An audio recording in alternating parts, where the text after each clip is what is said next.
said that during camp you'd levelled up threefold. That was quite evident tonight. You composed yourself well. Actually, maturity beyond your years.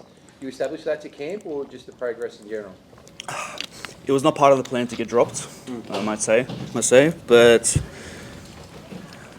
yeah, I feel like I improved a little bit. I did a little bit better. There's still a lot of things to work on. There's still a lot of I had to kind of compose myself a little bit more. I was a little bit rattled in that fight, but overall, I give myself like a C+. Yeah.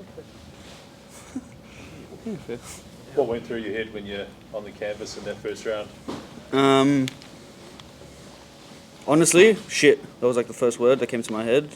But then I just knew, okay, you got hit.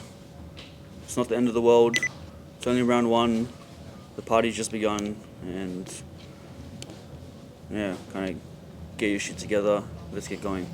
Did you feel you finished that round? I don't know if on top, but you finished it pretty strongly, that first round? Honestly, I don't even remember. Yeah, it was good.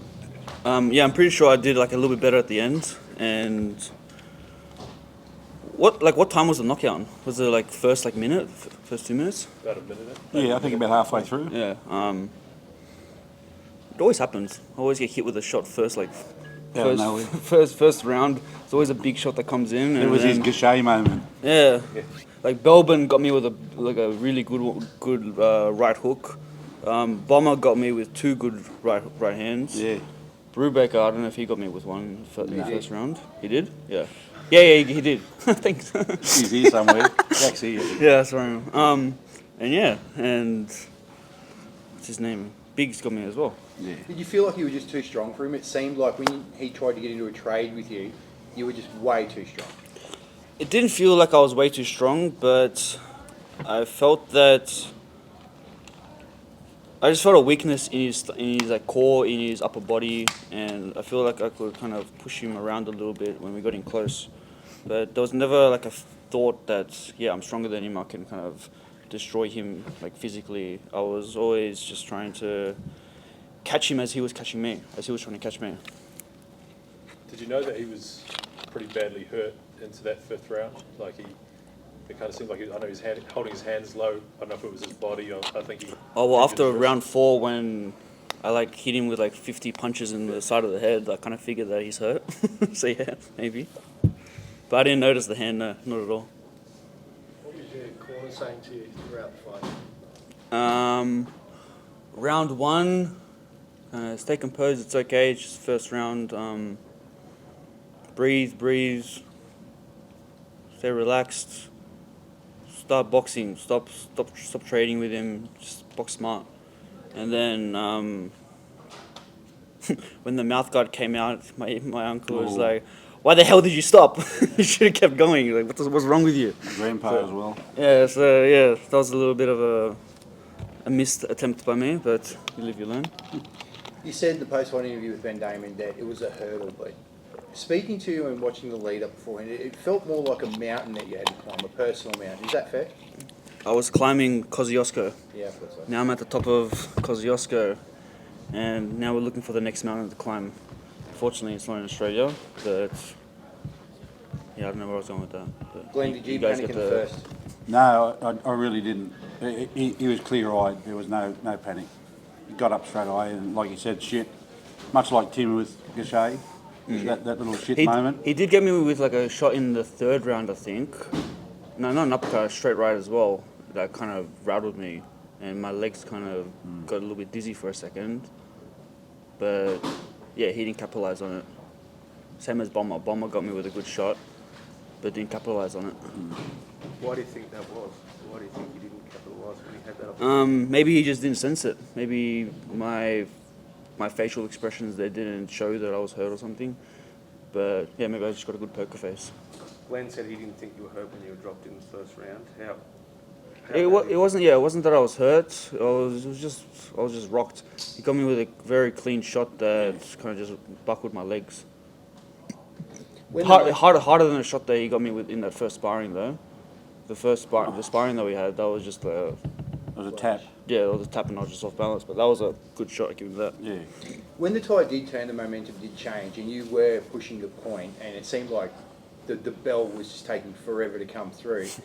Did you, when you came out in the next round, did you decide to pick your shots a little bit more and not rush it? Is that why you gave him a little bit more space? That was round 5, I think. Yeah. No, my uncle just told me don't rush it because you're gonna gas yourself out. You're already a little bit tired. Don't try and overdo it. He's tired as well. Don't forget that.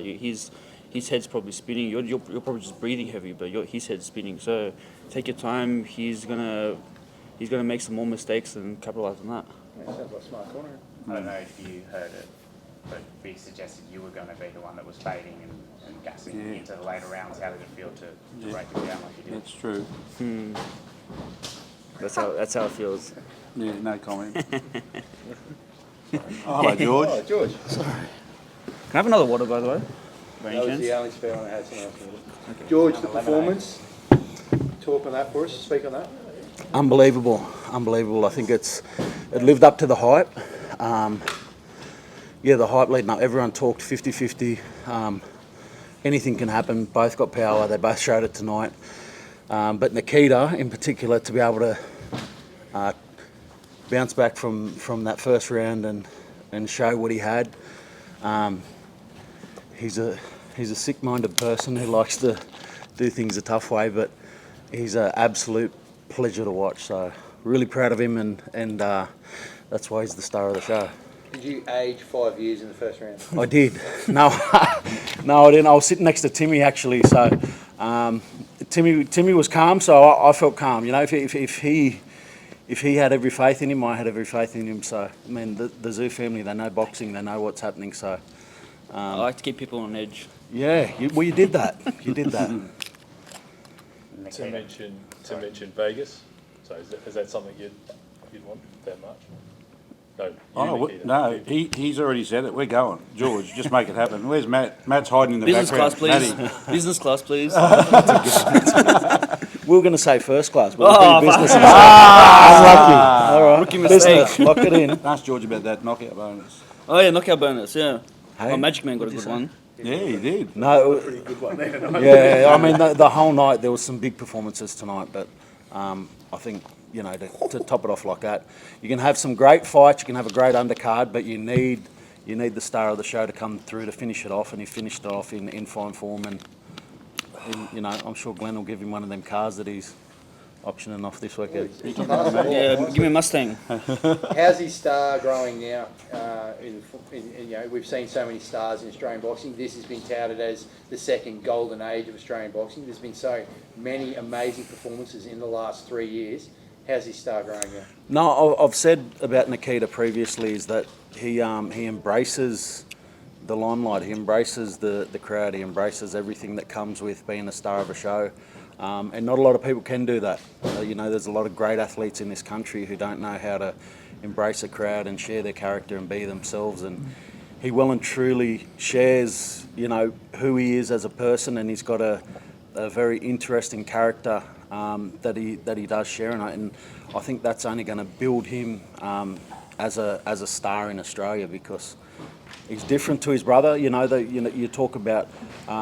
A lot of people talk about him having the name, and that's why he gets what he gets. But he can fight.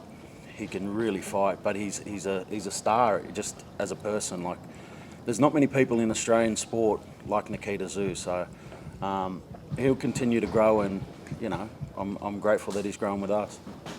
George or Glenn, the obvious next step seems to be America and fighting on Tim's cards, but Nikita's obviously still relatively short into his career. Where do you see the kind of next step?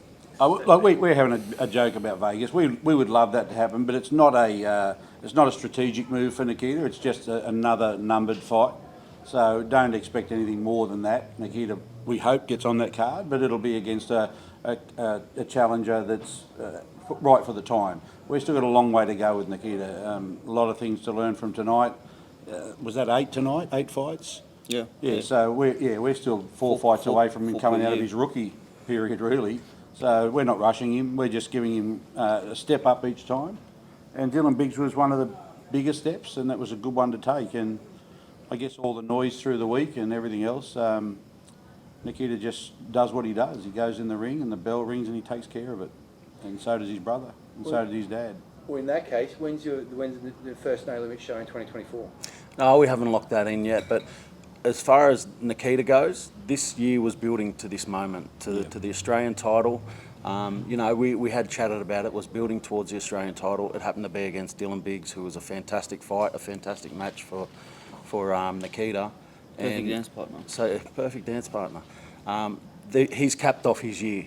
That's his final fight for the year. We've got a few months left in the year, so we've got a bit of time to discuss what's coming forward in 2024 and put together the next 12 to 18 month plan for Nikita, knowing where he's at. He's the Australian champ, which is a huge achievement to finish off the year. So Glenn, end of March 2024, we're looking at a regional title possibly? It could be even earlier than that. I mean, we'll sit down and talk about that. Yeah, obviously regionals will come into play now and rankings will come into play now, and Nikita will start to move up into that international level for sure. There's only limited amount of stock for Nikita to fight that takes him up to that level, and it may mean that George and we have to talk about bringing someone out here to get him to that level. So the American trip is, it's a bit of a, for us, it's almost like a reward. That was Tim's goal. He just wanted to fight in Vegas, and that opportunity's come up, and it so happens to happen on a marvellous Australian weekend, so we're better than the showcase all of our boys and girls and go over there and do that. But for apart from Tim, who defends the title, everyone else, it's just a step in the line of their progression. I would think you'll see Nikita, if he didn't do Vegas, he'd be in probably early again next year. Benjamin Hussein's got 2 regional titles. Yes, he has. He has. There's some options out there. Ben's a good mate of ours. That always gets a bit tricky. But there's also some people that have put their interest forward from overseas too, who would be very good opponents for Nikita at this time in his career. And I think it brings a little bit of a different challenge for Nikita as well. And he needs a challenge. You don't like fighting. He does so much better against the big challenges than he does against the not so big challenges. Correct? Correcto. He loves to get out of bed for these fights, like the Dylan Biggs fight. Nikita, there was a lot of back and forth this past week. Did you and Dylan have a chance to chat in the ring after the fight? In terms of back and forth, it was more just back or forth. Yeah. There wasn't really like an exchange.